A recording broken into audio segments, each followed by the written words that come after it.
Bueno, pues como sabéis, bueno, buenas tardes a todas, a todos. Estamos aquí en una nueva tertulia de política internacional del Ateneo y la verdad es que cuando cerramos una tertulia y vamos a comenzar otra, no sabemos qué va a pasar, qué se va a poner en cabeza, qué tema nuevo va a salir, qué tema va a morir, si muere alguno.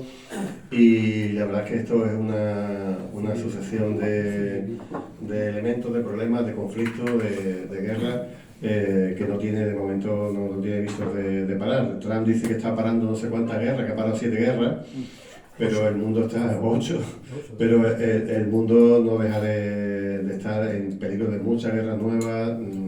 Estamos esperando qué va a pasar en Irán, ya hablaremos dentro de un ratito. Vamos a hablar de qué pasa también en Cuba. De lo que pasa en Venezuela, no sé si hablar o no hablar, es bastante complejo lo que hay, vienen informaciones de todo tipo. Por supuesto, la guerra en Ucrania no termina, como había prometido, ¿no? Que en un día acababa, después en 100 días, en 3 meses y tal, no acaba, hay una nueva ronda prevista, etcétera, etcétera, ¿no? ¿Para qué vamos a seguir con lo que está sucediendo también en el mar de China, un poco, lo que está pasando con Japón, la nuclearización de Japón? En África, de México sí podemos tocar algo. También es complejo el tema, sobre todo quién está detrás, quién no está detrás de lo que ha sucedido. Pero bueno, ya toca. Bueno, evidentemente han estado detrás los americanos, han facilitado la información de inteligencia, pero a partir de ahí es más complicado. Bueno, la dinámica que hemos estado siguiendo últimamente para hacerlo más dinámico y para tocar más temas, porque esto cada día se va a parecer más a un telediario, es una cosa, pues es tocar una noticia, presentar 2 o 3 informaciones relativas a ese tema. Yo hago una pequeña introducción y luego con Pepe completa y luego es respetable si requiere, se interrumpe en cualquier tipo de tema y podemos establecer diálogo entre nosotros. Así que, bueno, tenemos también esta noticia que no te lo había dicho Pepe a la hora de mirar sobre la base de Rota. A mí se me había pasado, pero una ampliación nueva de la base de Rota, brutal, además, brutal. Ahora lo comentamos en el tiempo que podamos. Bueno, vamos a empezar con Ucrania, con el conflicto que se cumple en una efeméride. Hemos pasado 4 años, estamos en el 5.º año de lo que está sucediendo.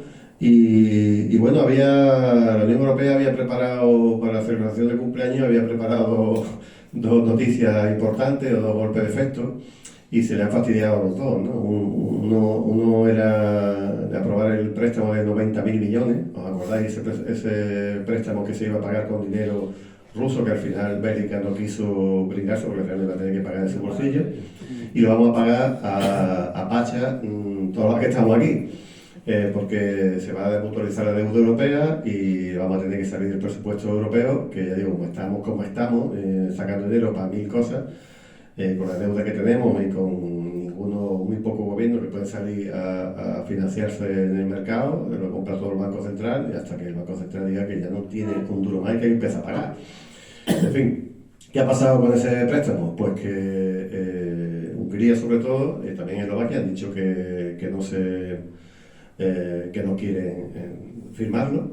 Ya se habían comprometido a no pagar ellos la parte del préstamo que le tocaría, porque si no lo boicoteaban, pero a la hora de firmar, pues sobre todo Hungría, Orbán ha dicho que no quiere pagar. ¿Por qué? Porque el oleoducto que traía el petróleo desde Rusia, y del cual porque hay países que no tienen mar, no tienen para recibir por otros medios el petróleo o el gas, pues resulta que Ucrania lo ha reventado. Entonces ahora no le llega ni a Hungría, ni a Eslovaquia, ni a algunos otros países centroeuropeos le está llegando petróleo. Y han dicho que si no lo vuelven a arreglar, como está pidiendo incluso la Unión Europea, que no van a firmar el préstamo de 90 millones, y eso significa que en unos pocos meses Ucrania se queda absolutamente sin posibilidad ni de pagarle a los soldados, ni de pagarle a los funcionarios, ni de pagar absolutamente nada. Además también han dicho que le van a cortar hasta la luz, o sea que el problema que ahora mismo es que Ucrania no tiene energía y han dicho que si tú no me dejas pasar a mí petróleo, yo no te voy a dar luz de emergencia. Eso está bloqueado, como también han bloqueado, bueno, aquí tenéis el mapa fijaros, el oleoducto este se llama Druzhba. Druzhba significa amistad. Pasa por Rusia, después va a Bielorrusia, se divide en dos ramales, uno norte y uno sur, y el sur va a Eslovaquia, Hungría y República Checa. Entonces, como les han cortado esos países que digo son interiores, no tienen forma de recibir gas como licuado como Estados Unidos, pues lo que han hecho ha sido presionar para que no bueno, si tú me das yo te doy, ¿no? Entonces Costa se ha enfadado, etcétera. Bueno, y también han bloqueado o sea, además de esto, había otro paquete de sanciones, el 20º paquete de sanciones, que también querían celebrar el quinto aniversario o el cuarto aniversario de la guerra con el paquete de sanciones y también lo han echado abajo. En fin, con esta introducción así un poco larga, doy paso al Pepe. Bueno, y todo eso sin olvidar el origen de este problema, que fue la exigencia, en este caso por parte de Biden, de interrumpir cualquier negociación, cualquier actividad o relación gasística entre Europa, en este caso a través de Alemania y Rusia, para lo cual llevaron a cabo la implosión, la destrucción del Nord Stream 2, lo que propició que el gas barato y el petróleo barato que llegaba a Alemania, que no nos olvidemos era fundamental para los costes de producción de la industria manufacturera alemana, que era a su vez la que tiraba de la economía europea, pues permitiese un estadio, un escenario favorable a los intereses europeos. Los argumentos no pudieron ser más peregrinos, desde que la consecuencia de mantener el Nord Stream 2 sería que de alguna manera Europa dependía de Rusia, y también la amenaza de que los rusos iban a seguir prefiriendo esa fórmula de comunicación con Europa, impidiendo que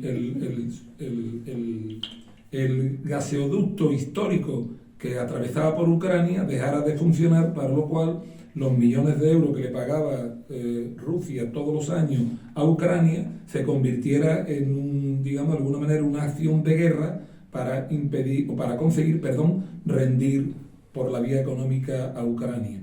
Biden anunció que no iba a permitir el Nord Stream 2, y detrás lo que estaba era, bueno, pues lo que ya conocemos, venderle el petróleo resultado del fracking, el petróleo no, el gas también de origen fracking a los europeos, casi en ocasiones al triple de su precio anterior, y el petróleo igualmente a un precio exorbitado, pero el petróleo en este caso se lo están vendiendo los intermediarios, ruso a Europa, al doble o al triple de su valor, porque los intermediarios también tienen que ganar dinero, mientras que el gas se lo están vendiendo los norteamericanos. En Alemania ya empiezan los sectores más pujantes de la economía, otrora pujante también, a exigir que cambie la política de Alemania respecto de Rusia, y en estas estamos. Con esto se demuestra que Europa no es soberana, España consecuentemente tampoco lo es, que somos subsidiarios de la política que lleva a cabo Estados Unidos, no solamente en este tipo de actividad económica, sino también, como no también, en su política agresiva militar imperial. Europa no significa nada, simplemente está a resulta de lo que decidan desde Washington. Y así la ruina europea se acentúa, teniendo en cuenta que además nos quieren meter estas bacaladas, que en definitiva para lo que sirve es para resolver el déficit presupuestario y la deuda norteamericana y mejorar las condiciones económicas del complejo militar e industrial norteamericano. Esa es la Europa que tenemos. Es muy curioso lo que sucede alrededor de Nord Stream 2, que ha introducido, porque parece que Donald Trump está negociando con Rusia la reapertura del gasoducto, pero sería un gasoducto, bueno, desde Rusia directamente hacia Alemania, como estaba, pasando por el Báltico, pero sería operado por una empresa americana.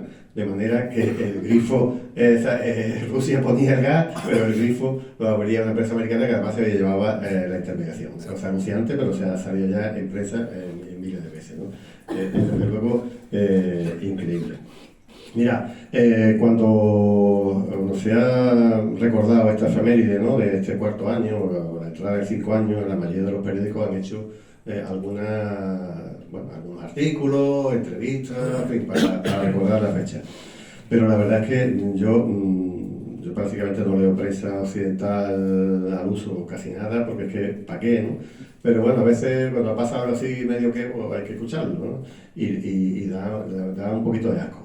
El otro día, escuchando la cadena SER una mañana mientras me levantaba, me preparaba para ir al trabajo, empezaban a decir que Rusia había perdido ya la guerra, que ya lo que quedaba a ver si Ucrania podía ganarla, que estaban recuperando un montón de terreno, que no sé cuánto, y habían hablado con un mercenario, y hostia, pero ¿cómo puede ser todavía que estemos en esta historia que nadie puede todavía escuchar, ¿no? Que podamos estar en este tipo de historia, ¿no? Hoy he hecho un repaso de la prensa de ese día y realmente prácticamente todo decía lo mismo. Entonces al final digo, bueno, para que al menos tengamos claro lo que sucede, me he ido a un mapa del ISW, el Instituto de Estudios para la Guerra, un mapa norteamericano, además muy relacionado con el establishment americano, ¿no? Entonces vamos a ver los mapas un poco, ¿no? Antes de empezar la guerra, Crimea sí estaba ya en manos de Rusia después del golpe de Maidán, y había una zona que está ahí en naranja, Donetsk y Lugansk, que sí estaba en manos de sus propias poblaciones, que estaban resistiendo a los ataques ucranianos, ¿no?, a esa guerra civil interucraniana que se había producido. Rusia en un principio hace una operación de guerra absolutamente rápida, entra por Bielorrusia, llega prácticamente a los alrededores de Kiev, y entonces eso en cuestión de días, y hay una serie de reuniones a través de Turquía, y se estudia un acuerdo de paz. Ese acuerdo de paz parece que le iban a dar autonomía a las regiones rusas étnicas, iban a dejar de matar a los ucranianos de origen ruso, iban a permitir el idioma ruso y la religión ortodoxa, ¿no? Bueno, en ese momento se llega a ese acuerdo, los papeles están ahí, lo hemos visto, no está totalmente terminado, hay cosas que estaban como tachadas, rubricándose, etc. Y de pronto, pues Rusia, en plan buena voluntad, se retira de la zona de Kiev y alrededores, y entonces cuando los ingleses dicen que la guerra tiene que seguir, que tenemos que derrotar a Rusia, que no le podemos dar ninguna chance de otra cosa. En ese momento, pues lo que hacen es que de la zona retirada empiezan a colocar muertos por todos sitios, a la propia policía asesina a un montón de gente que habían colaborado supuestamente con los rusos, los ponen en el suelo, les dice que han matado a los rusos, eso pasa, bueno, eso es largo de contar, pero bueno, en Bucha, ¿no? Esta es la supuesta matanza de Bucha, y Rusia se retira de prácticamente toda la zona norte, no de toda, ¿no? Luego se vuelve a retirar de nuevo y se dedica a la zona rusa, que es donde tienen mayoría ellos, y están pues en Kharkov, en Gerson, en Donetsk, Lugansk, etc.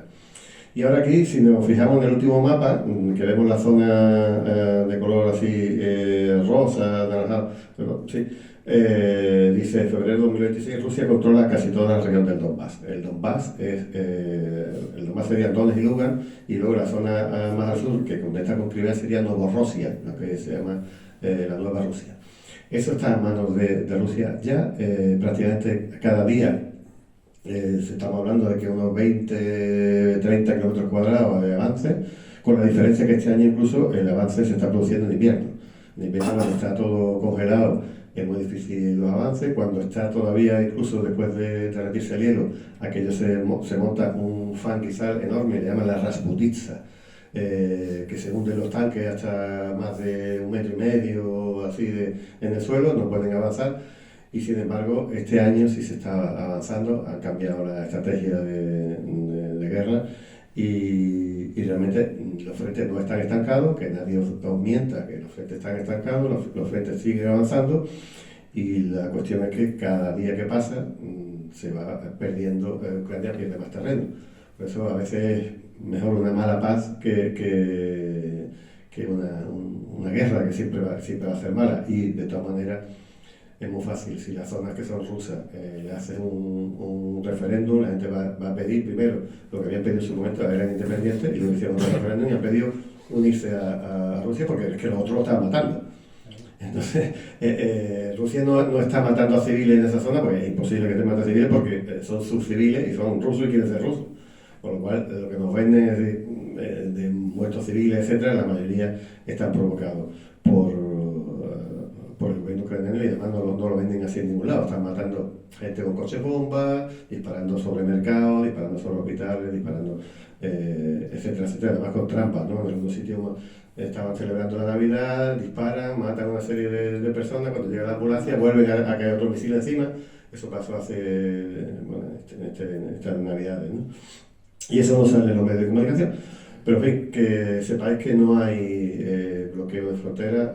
La frontera se está moviendo absolutamente todos los días, y cada día que pasa sin un acuerdo de paz pues va a ser peor para Ucrania, porque además en este mapa tiene también trucos. No está toda la zona del norte, sobre todo en Sumy, etcétera. Hay otras regiones, otras provincias que están muy ocupadas, que son las que Rusia, en un acuerdo de paz, diría: yo me retiro de toda esa zona del norte, que no hay mayoría rusa, yo me las quito de en medio, esa zona de tampón, para que no las ataquen, y a cambio tú me das lo que me queda, 2 o 3 ciudades, Lovian, Kramatorsk, 3 o 4 ciudades más, y así nos quedamos, yo me retiro y tú te retiras y firmamos un acuerdo. De momento no quieren, y lo último que se escucha es que van a darle armas nucleares o una bomba sucia a Inglaterra y Francia, y que, bueno, ha dicho Rusia que como le ataquen con bombas nucleares, pues se va a liar parda. No quiero seguir hablando. Bueno, hay una serie de cosas que no es malo volverlo a recordar, por más que pueda parecer o resultar cansino. En primer lugar, esta ya no es una guerra entre Rusia y Ucrania. Ucrania como ejército no existe. Esta es una guerra entre la OTAN y Rusia. No es una guerra entre Ucrania y Rusia, sino entre la OTAN y Rusia. En segundo lugar, la guerra no empieza en 2022. Eso es igualmente falso. Esto de que llevamos 4 años recién cumplidos de guerra entre Ucrania y Rusia forma parte del gran montaje, de la gran escenificación mediática que trata de cambiar la narrativa real por una narrativa ficticia. La guerra empieza mucho antes. Empieza en 2014 y empieza a su vez a gestarse con el golpe de Estado del Maidán y la represión en la zona rusófila, la zona que has mencionado anteriormente, Wallu, aunque su génesis es anterior, es cuando se empiezan a incumplir los acuerdos resultantes de la disolución del Pacto de Varsovia y la caída de la Unión Soviética, cuando a los rusos, que seguía siendo, no nos olvidemos, una potencia nuclear, no hay ninguna posibilidad de derrotar a una potencia nuclear, so pena de correr el riesgo de una conflagración nuclear mundial y la práctica desaparición de la especie humana, ¿verdad? Por tanto, a una potencia nuclear como Rusia hay que respetarla. Hay que respetarla. A Rusia no se la respeta cuando el incumplimiento manifiesto se hizo evidente años después, cuando, insisto, se incumplió el acuerdo que se dio a partir del año 1991 de que la OTAN, que se mantenía a pesar de la disolución del Pacto de Varsovia, no modificaría nunca su frontera en relación con la frontera rusa. Rusia lo que siempre ha pretendido ha sido una arquitectura de seguridad que nunca se le ha reconocido. La seguridad de ningún país puede serlo a costa de la seguridad del colindante. Imagínense ustedes lo que sucedió en el año 1962 con la crisis de los misiles en Cuba, o lo que podría suceder de la Unión Soviética, en este caso Rusia, o los chinos, por unas relaciones económicas, comerciales privilegiadas con México, decidieran instalar misiles nucleares, de plataformas nucleares, de lanzamientos nucleares o de lanzamiento de misiles de crucero balístico en la frontera entre México y los Estados Unidos. Evidentemente sería una declaración de casus belli inmediata que haría que entrasen automáticamente los norteamericanos en territorio mexicano. Por tanto, la narrativa que nos estamos permanentemente dando, no solamente desde las plataformas mediáticas interesadas en mantener la guerra y garantizar que los intereses de las élites europeas se van a mantener y norteamericanas, sino también desde el propio gobierno de este país, desde el propio gobierno de este país. A mí me tasan de que con esto que estoy diciendo, ayer me lo dijo alguien en Sevilla, en el acto en Sevilla, en la, ¿cómo se llama? En la asociación La Sirena, allí en el parque de ¿cómo es? La Alameda de Hércules, efectivamente, en Sevilla, que yo con esto lo que estaba propiciando era meter votos en las urnas de Vox y del Partido Popular, simplemente por decir que lo que nos están diciendo desde el propio gobierno es más que evidente. Nos están engañando. Rusia no necesita más territorio. Rusia no necesita recuperar el viejo imperio zarista. Rusia tiene tan solo 45 millones de habitantes, 18 millones y pico de kilómetros cuadrados, tiene 11 usos horarios. Cuando se está poniendo el sol por un lado, se está saliendo por otro.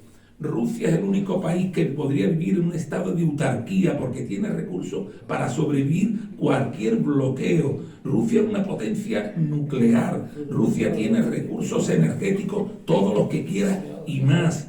Rusia no necesita complicarse la vida en la frontera occidental. Pero parece ser que a pesar de que Helsinki en su tablero del mundo hablaba de la necesidad de hacer que implosionara Rusia para repartirse los recursos, luego cuando hablemos de Venezuela, cuando hablemos de Irán, lo que están tratando ni más ni menos es que repartirse los recursos energéticos. Fundamentalmente los Estados Unidos no tiene capacidad en este momento ni tecnológica, ni científica, ni humana, ni financiera para seguir siendo el hegemón, y necesita robarle los recursos energéticos a los países productores. Detrás del intento de intervenir en Irán no tiene nada que ver ni con la democracia ni con una supuesta represión. Se quieren cargar, quieren controlar, quieren implosionar el sur de China para crear no solamente un rosario coercitivo, primero en el mar y luego en el territorio continental, y de camino impedir el nuevo corredor energético que irá desde Leningrado, en este caso San Petersburgo, hasta Bombay, pasando por Irán, que es la clave en este caso. Quieren quedarse con los recursos energéticos de Irán, la cuarta potencia mundial petrolera, la segunda en gas después de Rusia, que es la primera. Eso es lo que están haciendo, y España lo está también propiciando con su seguidismo vergonzante y su comportamiento antipatriótico. Penoso Álvarez, pero igualmente penoso cuando ayer o antes de ayer llamó Feijóo a Marco Rubio para decirle que España era el mejor y más respetuoso y más leal de los socios que los Estados Unidos podrían encontrar en Europa. Esto es de naturaleza, es un crimen de lesa patria lo que están haciendo, porque además están impidiendo que se conozca la verdad. Este es el sentido, por tanto, de lo que al respecto decimos. No entramos en cuestiones de naturaleza ideológica, estamos tan solo hablando de economía. Por tanto, lo que está diciendo Juanlu, por cierto, tampoco se tiene en cuenta el comportamiento democrático de todos esos oblas de lo que Juanlu habla, que de la misma manera que se reconoció Kosovo, que fue propiciado fundamentalmente por los Estados Unidos, por cierto, con la inestimable ayuda de la OTAN y su secretario general, Javier Solana, cuando propiciaron el bombardeo de la antigua Yugoslavia, han creado una gran plataforma en el corazón de Europa, por cierto también, dadas, por cierto, la gente de allí muy a la práctica del tráfico de órganos, de cocaína, de droga, etcétera, etcétera. Y crear una gran plataforma como se ha creado, con una gran base, la más grande, la más grande base en tierra que los norteamericanos tienen en Europa. Por cierto, hablando Juan, que lo va a hacer después de esa importantísima obra que se va a ejecutar en Rota, solamente un apunte. El jefe de operaciones de los Estados Unidos de América estuvo recientemente en España y nos recordó que son los propietarios de la base naval de Rota. Que son los propietarios de la base naval de Rota. Recientemente, aunque solamente hubiera sido recordárnoslo, España podía haber renegociado las condiciones de la concesión que en su momento se produjo en época de Franco y que se ha seguido manteniendo. Ni siquiera los españoles nos enteramos que se hizo una prórroga silenciada incluso ante el propio Parlamento de la Nación, que no se hizo eco. Ninguno de los partidos que forma parte también del elenco político no se hicieron. Ahora ya lo que han hecho ha sido cambiar la legislación para que no haya que votar cada tantos años. Ya, pues el otro día... Mientras no se denuncie, la base de Rota va a seguir siempre automáticamente. Automáticamente. Eso respecto de lo que aprobó Franco es un logro para los norteamericanos, una concesión y una cesión más de soberanía que se ha hecho a los norteamericanos. Termino con esto. El otro día el jefe de operaciones norteamericano dijo: esta es la mayor y mejor base aeronaval que tenemos en el extranjero. Nosotros ya no somos España para los norteamericanos, somos el extranjero. Solamente hubo un momento en toda la política española después de la transición o la transacción hasta hoy, en que una ministra se atrevió a poner en duda la existencia de la base de Rota cuando el primer gobierno de Trump, que dijo que cuidado, que si se metían demasiado, no sé qué, íbamos a echar a la base. Lo soltó así un día, la callaron, no volvió a salir el tema y desde entonces nadie ha repetido que no ha sacado a colación política la base. ¿Algún tema más sobre Ucrania? ¿Alguna cuestión que os interese? Hay mil cosas que hablar, pero no más que... Pues vamos a cambiar de... por cierto, tema, la estrategia militar en todo caso. Corto. No, digo porque la estrategia militar no es la que utilizan los norteamericanos en su doctrina militar, que es arrasar, determinar, golpear, crear daños. No, aquí están haciendo una labor de cirugía, casi quirúrgica, porque ellos saben que tarde o temprano tendrán que ponerse de acuerdo con los propios ucranianos que no sean nazis, puesto que han vivido en paz durante centurias, desde la época casi de los mongoles. Vamos a hablar de Cuba, que se nos va el tiempo, Pepe. Llevamos media hora ya solamente con un primer tema. A ver, Cuba. Hace unos días una lancha rápida procedente de Florida iba cargada de mercenarios, terroristas, como le queráis llamar, cargado de armas hasta las trancas y se meten en aguas cubanas. Se le da el alto, la respuesta es disparar. Hay un capitán, el comandante de la nave, resulta herido y en ese momento pues la defensa cubana, como haría cualquier otro país, cualquier otro sitio del mundo, abre fuego. Matan con 4 de estos infiltrados terroristas, hieren a varios de ellos, se rinden y en estos momentos, bueno, están ya cuidándose en los hospitales correspondientes de Cuba.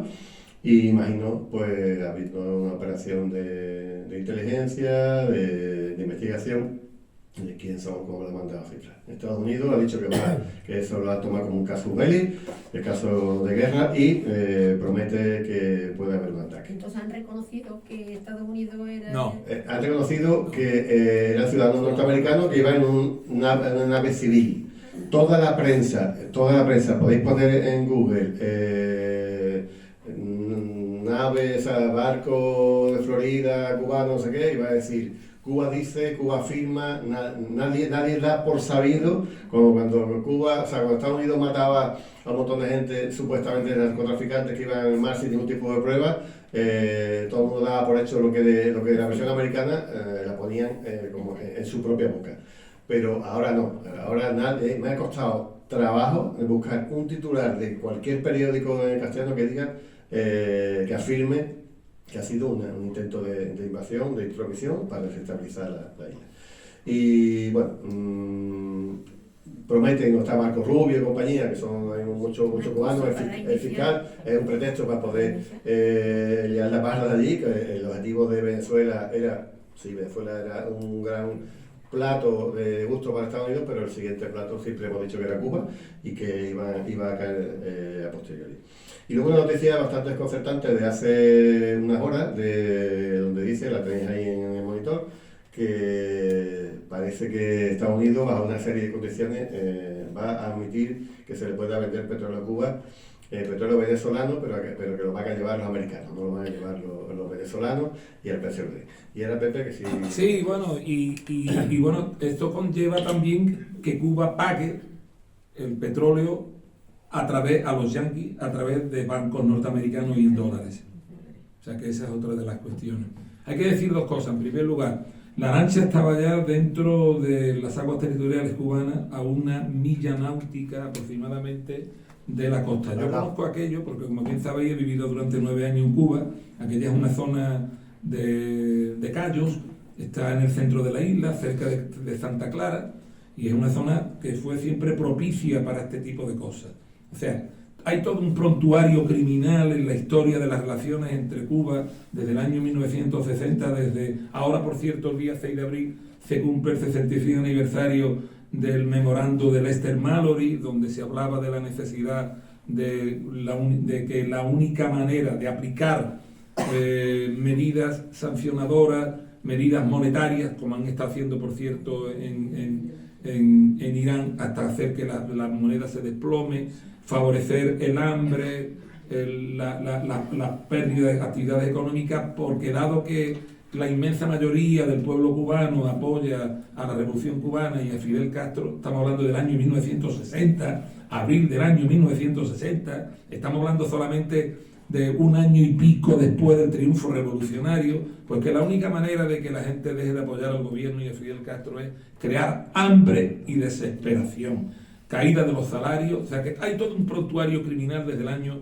1960, que es cuando empieza una de las primeras medidas, la eliminación de la cuota azucarera. Pero fijaros bien, cuando habla de la cuota azucarera no es que a Cuba le dieran una cuota azucarera, sino que los Estados Unidos incumplía todos aquellos acuerdos que en materia de suministro y venta de azúcar a los Estados Unidos, pues los cubanos hubieran formalizado con el gran enemigo del norte. Entonces, bueno, hay todo un prontuario criminal. Yo participé en una ocasión, no que participara activamente, sino que pude comprobar cómo en Puerto Escondido, que es una zona muy cercana a esta de la que estamos hablando, por Pinar del Río, bueno, por Matanza, la provincia de Matanza, en una ocasión vi también cómo los vi además a los guardafronteras en un poste amarrado y fusilados sumariamente por parte de los que penetraron, los mercenarios que penetraron. O sea que allí en Cuba estamos hartos, conocemos todo, la cantidad de lanchas mercenarias que proceden de Miami y que entran, matan, roban, se marchan, han venido haciéndolo toda la vida de Dios. Claro está, en Cuba sí es de patria o muerte. En Cuba los norteamericanos saben que allí la bronca sería de otra manera y con otras consecuencias de las que ha tenido en Venezuela. Porque los cubanos saben que la patria, recuperar la patria, la soberanía plena, ese sí es un país soberano, nosotros no lo somos, les ha costado sangre, sudor y lágrimas, y están dispuestos a defenderla, esa soberanía, poniendo el peso, poniendo en riesgo su vida y la de su entorno.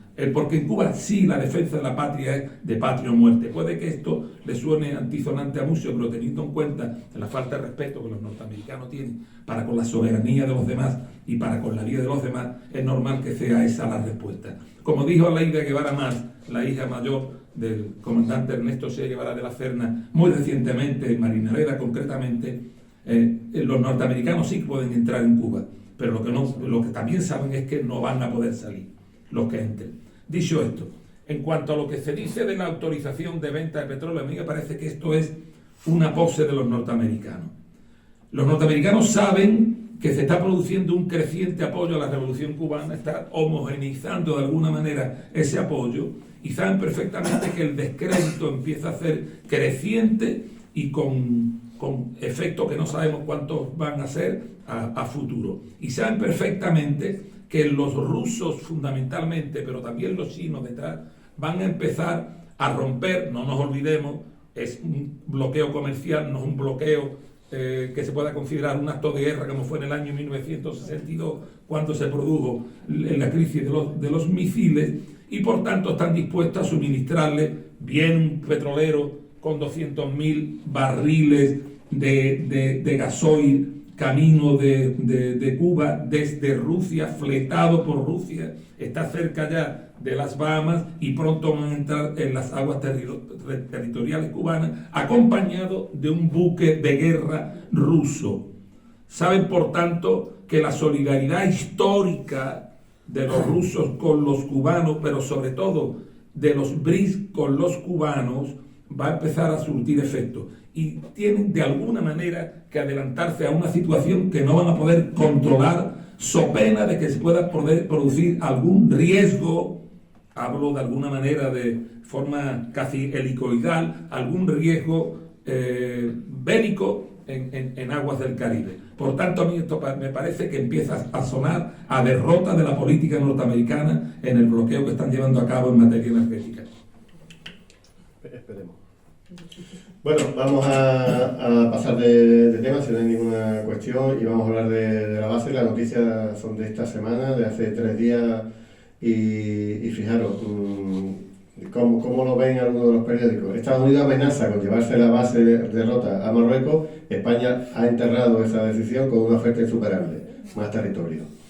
Estamos hablando de 2 kilómetros y pico más de zonas de atraque para el sexto Arleigh Burke, la fragata esta del escudo antimisiles.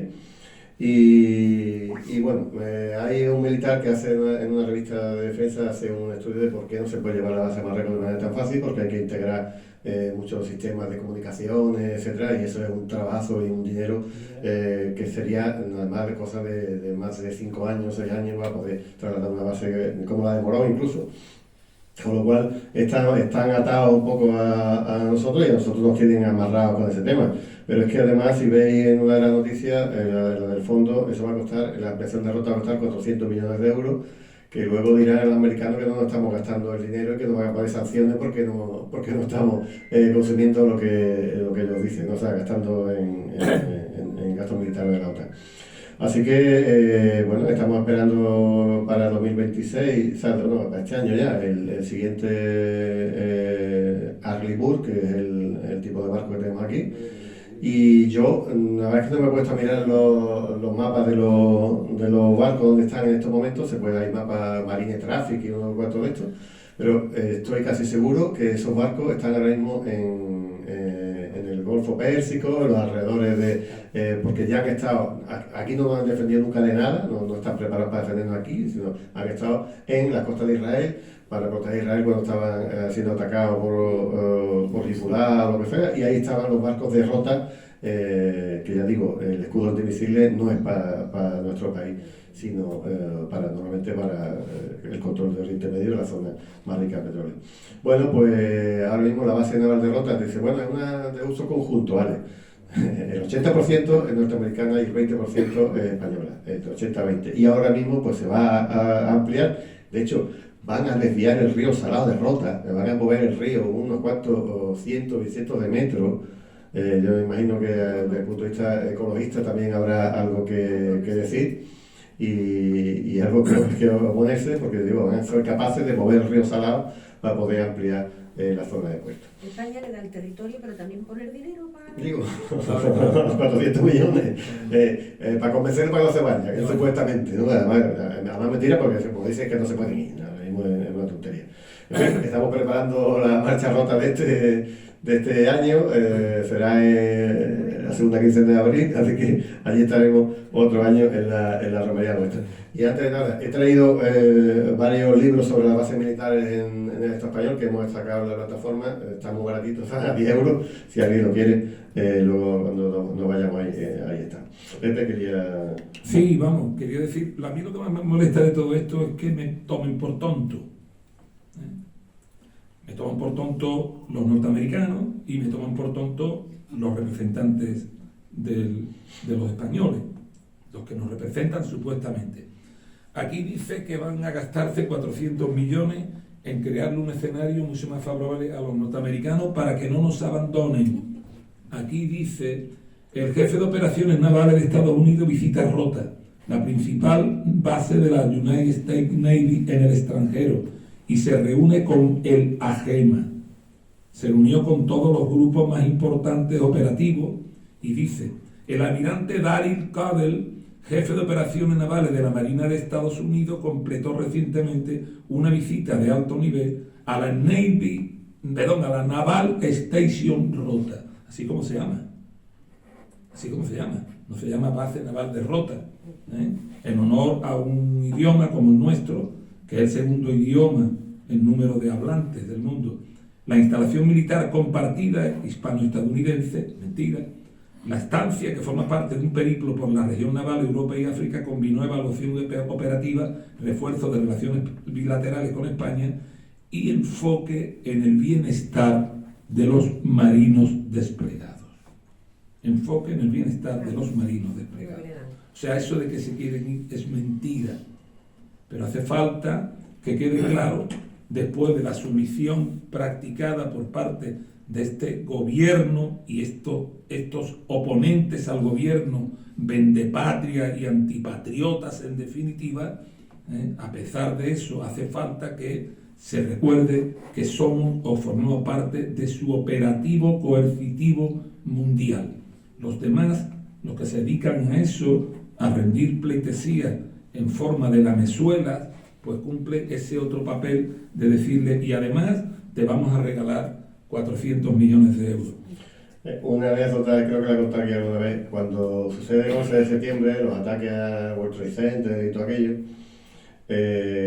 yo conocí a la gente que estaba allí trabajando a nivel sindical, al presidente del comité de empresa, dijo que estaban allí trabajando en la base como agentes civiles, y que horas antes de que sucediera el World Trade Center los echaron a todos de la zona conjunta, echaron a los militares españoles de la zona conjunta, a los civiles, y se pusieron apostados en lo alto de los edificios vestidos de comando. O sea que ni siquiera en un momento así delicado, porque algo se preveía, se oía o lo que fuera, no quiero entrar en ese tema ahora, pero tenían potestad para echar a los civiles y a los militares. Bueno, vamos a pasar de tema, vamos a hablar ahora de Irán, que está la cosa muy calentita. A ver, en estos momentos hay una serie de negociaciones, están en Bruselas y dicen, cerca de un acuerdo nuclear que puede evitar la guerra. De momento hay un portaaviones, el otro portaaviones con toda la flotilla pasó por el estrecho hace unos pocos días. Ya ayer estaba en Grecia y creo que 2 o 3 días más ha llegado el segundo portaaviones a la zona del Golfo. Bueno, he puesto la otra noticia abajo. Irán prohíbe la arma nuclear el mismo día que las nuevas conversaciones con Estados Unidos. Esto lo publica, creo que aunque Diario no tiene ni idea de lo que están escribiendo, porque la fatua, el decreto religioso que prohíbe las armas nucleares, se hizo, si no recuerdo mal, en el año 2001 por ahí, ¿no? Lo que pasa es que se han enterado hoy, y porque lo ha dicho el presidente en una entrevista que tuvo, y parece que es una cosa como de hoy, ¿no? Igual que en la noticia de la base de Rota, decía que la base de Rota tendrá el escudo antimisiles de la Marina. El escudo antimisiles lleva desde que vino el primer barco, o sea que es que, ya digo, la prensa miente más que habla, pero es que además no tienen ni idea de cuando intentan no mentir, ¿no? Bueno, pues ahí está la cosa. Es un dato curioso, por sonreír un rato. El portaaviones norteamericano será atascado todos los bates. Al Supremo, al FOR, a todo. Por visto un dispositivo, como no lo hemos hecho aquí en Astillero de Puerto Real, pues va a ser una cosa. Están todos los bates. No, va a ser esos bates. Sí, exactamente, esa es la historia. No es un bate que se atasca, sino que están metiendo camisetas en los baños para que se monte un atasco que además no se puede arreglar en alta mar, hay que ir a tierra para arreglarlo. Entonces parece que los propios militares norteamericanos no quieren, están saboteando. no están saboteando para no entrar en ataque. Eso pasó en Vietnam también. Eso pasó en Pero es que llevan más de 8 meses en alta mar y no están cumpliendo ni A siquiera. los 6 meses tienen que cambiar, Claro. no están rotando, pues no tienen, es que han tenido que dejar desprotegidos. O sea, todos los patrios que están poniendo en Oriente Medio, ¿dónde vienen? De Corea del Sur, del Mar de la China. De Japón. Es que no tienen ya suficiente armamento y ahora que han querido desplegar toda esa flota, pues han tenido que tirar de los marines que no tengan vacaciones o que no tengan posibilidad de rotar. Entonces, bueno, los cachondeos que hay, parece dice que se han cagado, que están no sé qué, que aquello hay chistes saliendo del portaaviones y un montón de agua marrón de fondo, hay billones de cosas de estas. Por la borda, ¿no? Pero la cuestión es que parece que hay ellos mismos, está sucediendo en Ucrania estos días también, están boicoteando, están intentando no luchar. ¿Por qué? Hay dos versiones. Una, Irán tiene misiles hipersónicos marinos que vuelan a ras del agua, muy difíciles de detectar y muy difíciles de parar. De hecho, el portaaviones iba mucho chulillo acercándose y cuando nos dando cuenta ha tenido que dar marcha atrás y ponerse a más de 100 y pico, 200 kilómetros de distancia, no recuerdo exactamente. Pero hay otra gente que está diciendo que temen que Estados Unidos quiere hacer un ataque de bandera falsa para luchar contra Irán y que, como ha sucedido en otras ocasiones, en el caso del Maine, ¿no? En el barco español de Cuba, murieron 200 y pico norteamericanos, son capaces de sacrificar unos cuantos para portar en contra la guerra. No sé qué puede ser cierto, pero evidentemente están boicoteando los barcos. Y ahora, a ver, en Venezuela ha pasado lo que ha pasado, pero en Irán parece que tanto China como Rusia no están dispuestos a dejar caer a Irán de manera tan fácil por ese corredor energético que contaba Pepe hace un rato. Pero fijaros, el mejor misil que existe en estos momentos antibuque lo tiene China. Y parece que se lo ha ofrecido a Irán y posiblemente lo tenga Irán ya en su armamento. Pero es que hace una semana en casa, el Financial Times saca una noticia diciendo que ha firmado un acuerdo secreto Rusia con Irán para proveerla de dos cosas. Como no quieren utilizar dinero para que no haya dólares, no haya trazabilidad, etc., es un acuerdo de especie.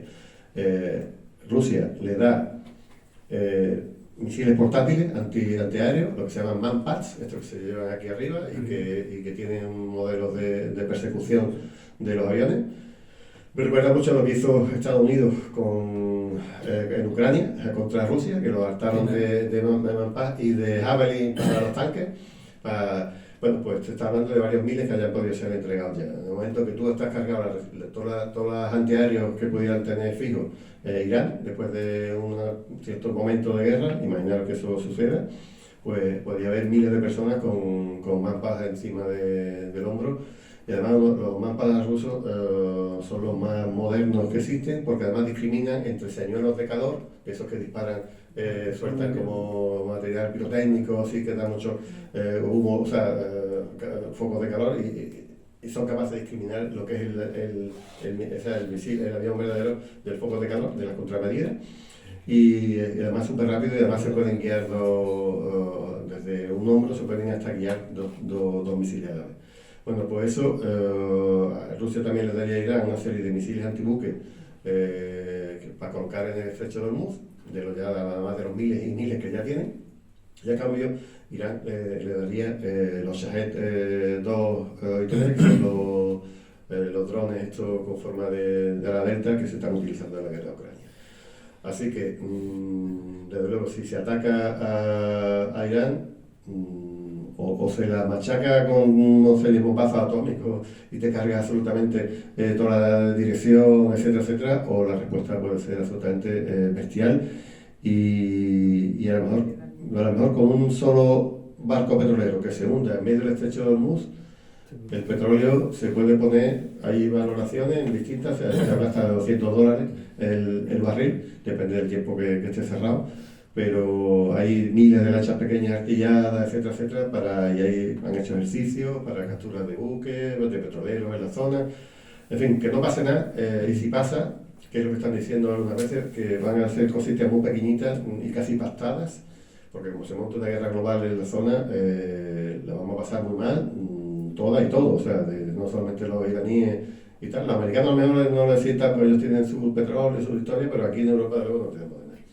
Perdóname, pasa. No, en todo caso, de todas maneras no se puede trivializar, porque hay, en este sentido, hay opinadores norteamericanos a los cuales también recurrimos para enterarnos qué es lo que está pasando, como Scott Ritter, que dijo el otro día que... ¿Eso que es la base de No, es que no, se porta aviones desde arriba, ¿no? no, que va. Es que se me ha olvidado contarlo, pero los chinos están sacando fotografías de altísima resolución de dónde están todos los aviones que Estados Unidos ha llevado al Golfo. En Jordania, Arabia Saudí. Brutal el trabajo que están haciendo los chinos, porque además lo están publicando en internet. O sea, ¿qué inteligencia la están aportando los chinos en este caso? Los chinos dicen, no, yo no he hecho nada, son misiles, o sea, son satélites privados y están sacando las fotos, yo no he hecho. Y entonces lo están publicando ahora mismo. Si hay que hacerle una respuesta de Irán para saber dónde están todos los, esto creo que es Jordania, todos los aviones, imagínate, tiran bombas de racimo, no sé qué, y es capaz de cargarte un montón de aviones de un solo tiro. Muy heavy, eso le ha pasado mucho. O sea, China parece que está determinada, además tiene contratos con Irán a 20 o 30 años, está determinada a que Irán no caiga. O sea, hay que tener en cuenta el papel que cumple los grupos de combate, del que forman parte los portaaviones, en la política de coerción que los norteamericanos llevan a cabo en el mundo. No nos olvidemos, en Europa controla el Medio Oriente, o digamos el Oriente Próximo, la sexta flota. La séptima flota va por el Indo-Pacífico hasta el mar de la China, el mar meridional. La quinta está en el Golfo Pérsico, en la zona del Golfo Pérsico, y los portaaviones que operan con un grupo de combate representan la coerción y el poder omnímodo de los norteamericanos, fundamentalmente en las rutas energéticas marítimas. Hay quien sostiene que en caso de que le hundan un portaaviones, lo veníamos comentando para acá Wall y yo, como Scott Ritter, los norteamericanos dicen que eso no podría aceptarlo Norteamérica en su posición de interpretación de la seguridad propia, porque sería tanto como que se cayese la influencia, digamos, psicológica, coercitiva que tienen los norteamericanos, basada fundamentalmente en el poder de los portaaviones.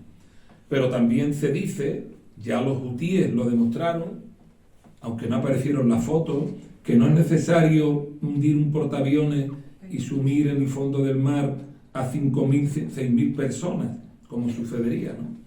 Sino que simplemente con un misil hipersónico que destruya la pista de despegue y aterrizaje sería suficiente para desactivarlo.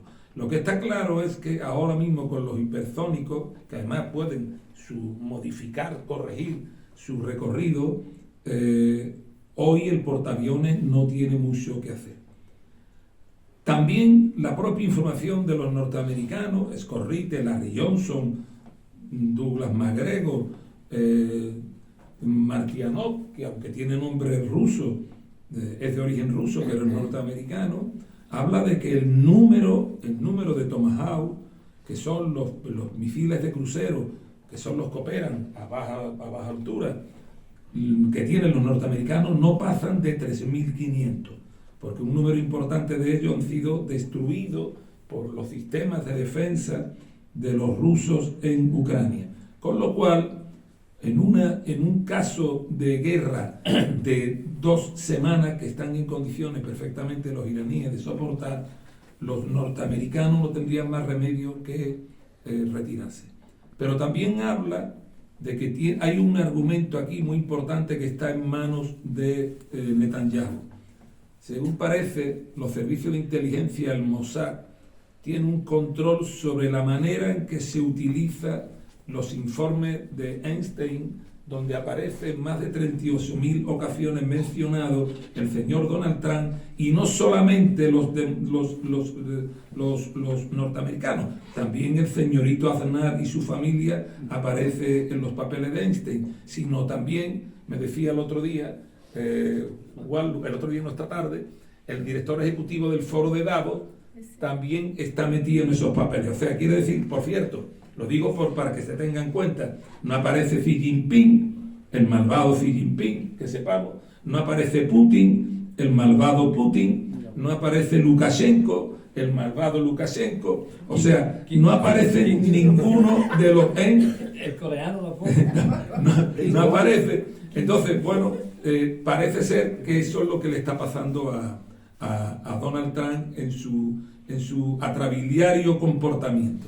La realidad es que los iraníes están en unas condiciones de defenderse bastante relevantes, que desde luego, en todo caso, y porque volvemos a decirlo, una potencia mundial no puede ser derrotada sin que pueda recurrir en un momento determinado a su arsenal nuclear, una potencia nuclear, con lo cual, sin duda, el riesgo de una guerra nuclear, aunque sea de baja intensidad, si se puede entender de baja intensidad las armas tácticas, o sea, no las armas estratégicas, pero que crearía un escenario de destrucción que acabaría con la vida en Medio Oriente y con una, digamos, una consecuencia distópica que ahora mismo es difícil de interpretar. Y todo ello volvemos a repetir. Todo ello volvemos a repetir.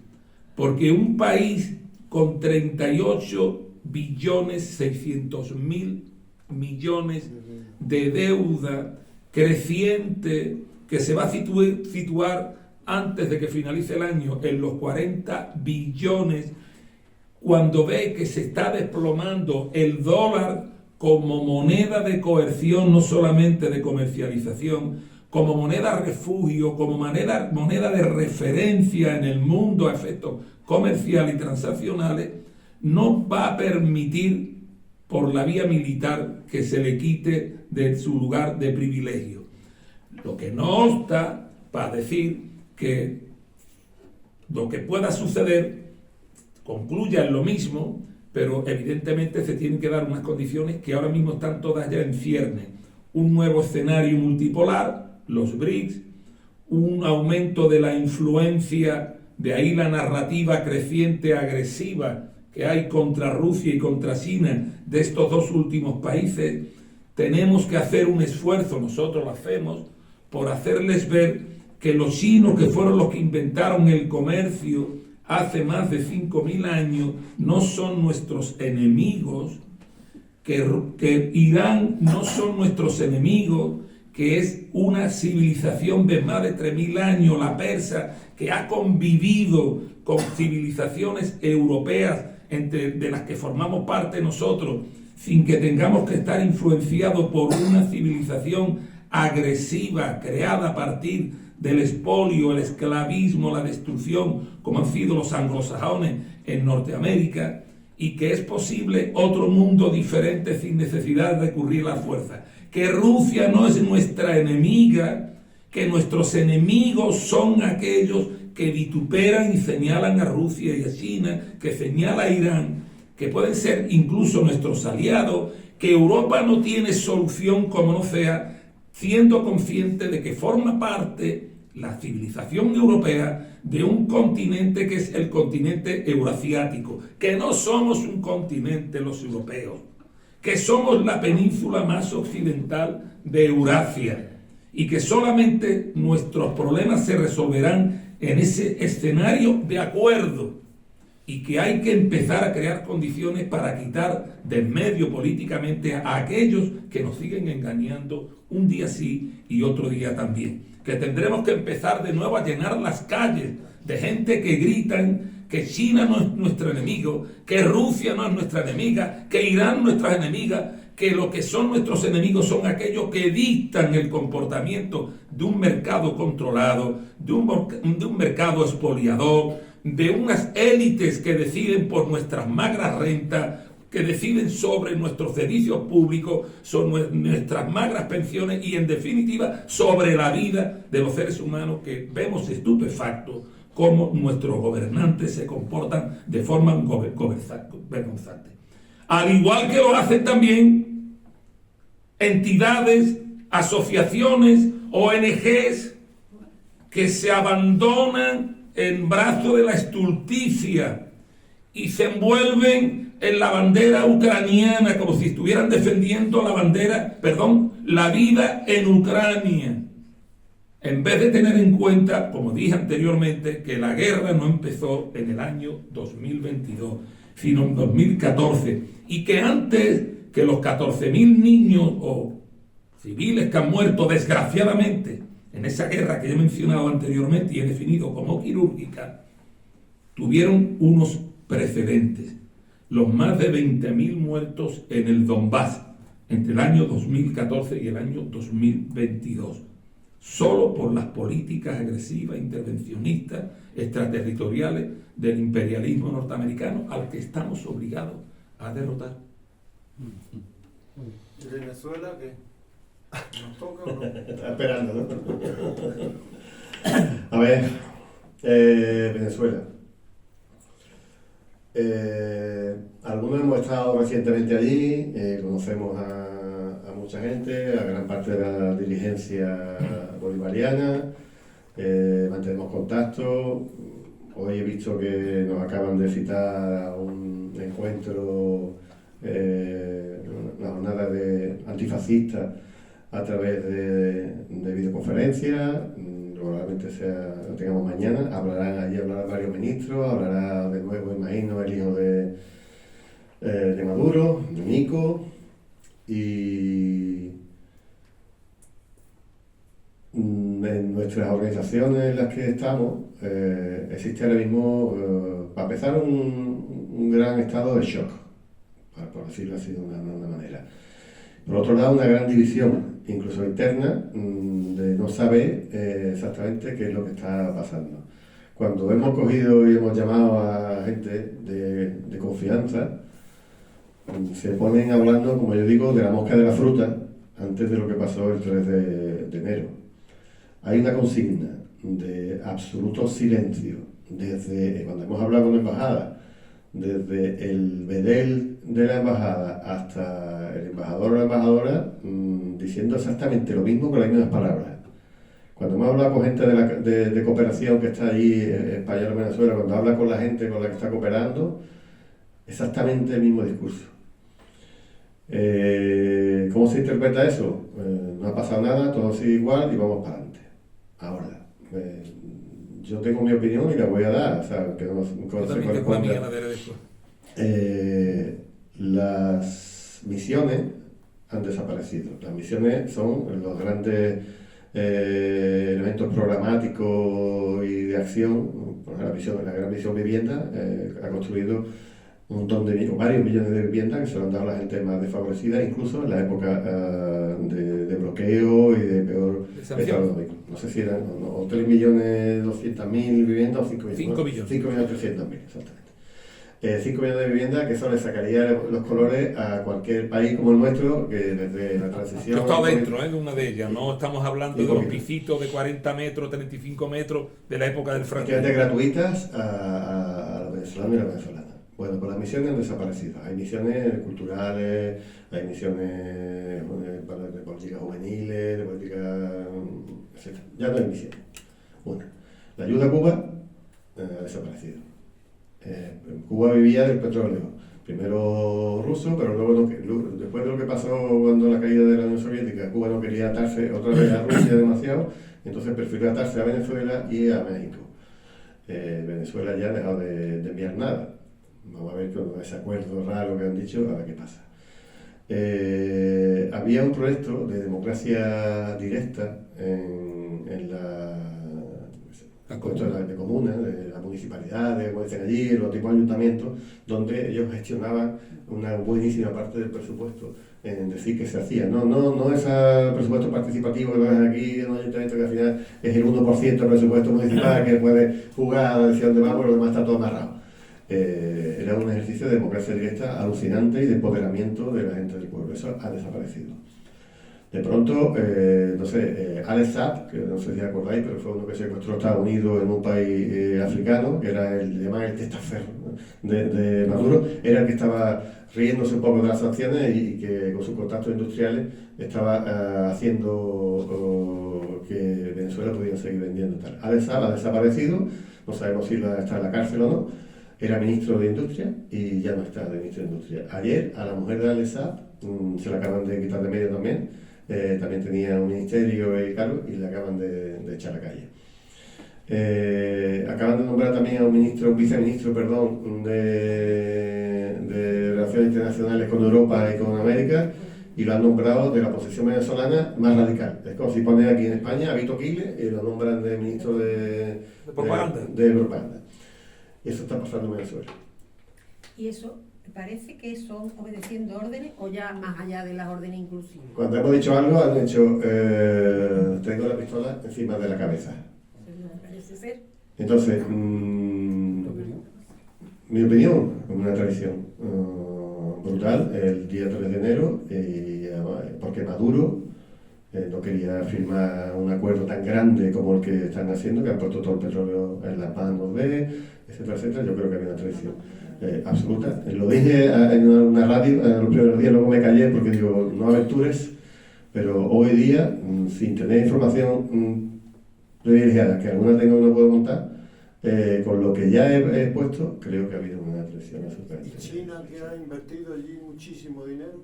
China está sacando su petróleo de momento, vamos a ver qué sucede. A ver, China estaba pagándolo con las inversiones que llevaron a cabo, el 80% de la producción petrolera que estaba teniendo Venezuela, que no llegaba en ese momento al 1.000.000 de barriles diarios. O sea, las sanciones de los norteamericanos propiciaron que de los 3.300.000 barriles diarios que en época de Chávez se estaban sacando, y también en los primeros años de Maduro, cayera a 800.000. No sabemos, por tanto, en este momento cuántos son, pero en todo caso sí hay que decir que el acuerdo con China tendrá que ser honrado, porque si no es honrado y el petróleo que tiene que ir a China es incantado por los norteamericanos, eso va a afectar a las relaciones con la propia China comerciales y el daño que le puede hacer China a Norteamérica. No nos olvidemos que ahora con los aranceles cayó un 20% la exportación china a Estados Unidos, pero sin embargo la capacidad que tienen de buscar nuevos mercados, los chinos, ha propiciado que incluso el superávit comercial haya aumentado y hayan conseguido los chinos, fundamentalmente en el sudeste asiático, recolocar toda la producción manufacturera o no que los norteamericanos le estaban comprando. Por tanto, en ese sentido no hay riesgo. No hay riesgo. Esto van a seguir honrándolo sí o sí. Yo no quiero ser tan pesimista como lo es Wallu. Tampoco pongo en cuestión lo que Wallu está dando, que son datos. Yo me voy a quedar en la equidistancia. No es un comportamiento salomónico, es simplemente un comportamiento que parte de las convicciones. Yo me he criado, he sido ideológicamente amamantado en la cultura castrista. Sí, castrista. Fidel siempre dijo que ninguna mentira, su costo, su pérdida de credibilidad compensaba cualquier crédito, cualquier operación comercial o económica. Yo, hasta que los cubanos no informen oficialmente que han sido además los que más han aportado en términos económicos, pérdida económica, etcétera, y de vida, con 32 combatientes, cuadros del MININ, del Ministerio del Interior y de las Fuerzas Armadas Revolucionarias Cubanas, hasta que Cuba no dé su versión de los hechos, yo no voy a estimar como definitiva ninguna de las especulaciones, aunque estén partiendo de datos constatados, como esto que acaba de dar Wallu, se hagan. Yo personalmente, por cierto, al hilo de lo que estamos hablando, a Cuba no le han regalado nunca nada. Cuba ha pagado lo que le ha llegado de Venezuela con servicios o con productos originarios, níquel, manganeso, cobalto, azúcar, ¿verdad? Medicina, biotecnología. A Cuba no le han regalado nunca nada, siempre lo ha comprado. Cuba sí ha dado, porque me imagino que eso que denostan de las operaciones, de las misiones médicas que van a los lugares más intrincados, Misión Milagro. la misión Milagro, por cierto, la operación Milagro, millones de latinoamericanos pobres que fueron operados de la vista en Cuba o por médicos oftalmólogos cubanos en el exterior, pero en todo caso en América Latina y en el Caribe, no los ha cobrado. Cuba, por ejemplo, lo que ha dado en aquellos lugares ha sido no solamente sus recursos humanos y económicos, sino también la vida, en muchos casos. En aquellos rincones empobrecido, misérrimo por la acción del imperialismo, no le ha cobrado nunca un duro. En la amada Argelina, con las atenciones a los saharauis refugiados. En Haití, en Pakistán cuando el terremoto, en Honduras, en África, con el ébola, con el cólera. A Cuba no le han regalado nada. Cuba sí que nos ha regalado su ejemplo para que tomemos en cuenta hasta dónde han sido capaces de llegar. La libertad para Namibia, para Angola, para Sudáfrica, con la sangre de sus hijos que allí vertieron en esos países africanos, y solo se trajeron sus cadáveres. Ni se trajeron el petróleo, ni se trajeron el oro, ni los brillantes, solamente la dignidad entera. Eso es Cuba. Yo nunca he intervenido, como sabéis, en la cultura. ¿Tú hubieras sido feliz en las comunas venezolanas, Lorenzo? No, yo no tengo ni tampoco retórica aquí. Yo lo único que sí os pediría es que toquemos este tema que ha lanzado Juanlu en un monográfico. Perfecto. Nos demos un plazo de este mes, en la Vale. próxima, y los que tengamos o podamos Sí, tener claro. también datos, Pepe, y estoy, fíjate Pepe, que yo no tengo, no me sé explicar y tal, pero fíjate cómo estoy totalmente de acuerdo contigo y voy a confiar efectivamente en lo que diga Cuba. Vamos a esperar. Vale. Pero mientras sí vamos, porque lo de las comunas no es verdad. Las comunas en marzo se van a votar 30 y tantos mil proyectos y tal de comunas con dinero consignado del presupuesto que existe antes de marzo. Bueno. Todo eso son datos también. Bien. Y después podemos entrar en muchos detalles. Y también sería muy importante irnos a Chávez. Vale. Digo, para que tenga una... Estoy de acuerdo contigo, un monográfico. Juanlu, sí, totalmente. Monográfico, perfecto. Es lo único. Vamos a decirle a Porque de Purita verdad, que busque perdona, un día. No, perdona, No. sino de verdad.